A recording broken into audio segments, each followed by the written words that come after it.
আসসালামু আলাইকুম। আশা করি সবাই অনেক ভালো আছেন। আমি মাইনুল ইসলাম সৈকত। আজকে আমরা জানবো ওয়েবসাইট কি এবং এটি কিভাবে কাজ করে।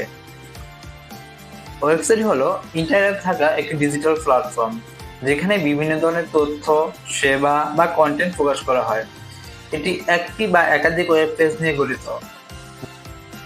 ওয়েবসাইটের প্রধান উপাদান: ডোমেইন নেম, যেমন www.google.com। ওয়েব হোস্টিং, যেখানে ওয়েবসাইটে ফাইলগুলো সংরক্ষিত থাকে। ওয়েব পেজ, যেখানে অনেকগুলো তথ্য সমৃদ্ধ পেজ থাকে, সেটা HTML, CSS এবং জাভাস্ক্রিপ্ট ইত্যাদি দিয়ে তৈরি করা হয়। এবং অনেক ধরনের কন্টেন্ট থাকে, যেমন টেক্সট, অডিও, ভিডিও, লিঙ্ক ইত্যাদি, যা ব্যবহারকারীরা দেখে। কিভাবে ওয়েবসাইট কাজ করে? ব্যবহারকারী ব্রাউজারে ডোমেইন লিখে এন্টার চাপলে DNS এর মাধ্যমে সার্ভারে একটা রিকোয়েস্ট পাঠানো হয়। সার্ভার সেই রিকোয়েস্ট অনুযায়ী ওয়েব পেজ পাঠায়। ব্রাউজার সেই পেজকে প্রসেস করে ব্যবহারকারীকে দেখায়।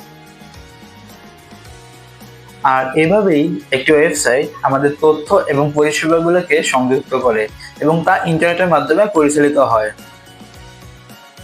ভিডিওটি দেখার জন্য আপনাদেরকে ধন্যবাদ। পরবর্তীতে এই ধরনের টেক রিলেটেড ভিডিও দেখার জন্য আমার চ্যানেলটি সাবস্ক্রাইব করে রাখুন। ধন্যবাদ সবাইকে।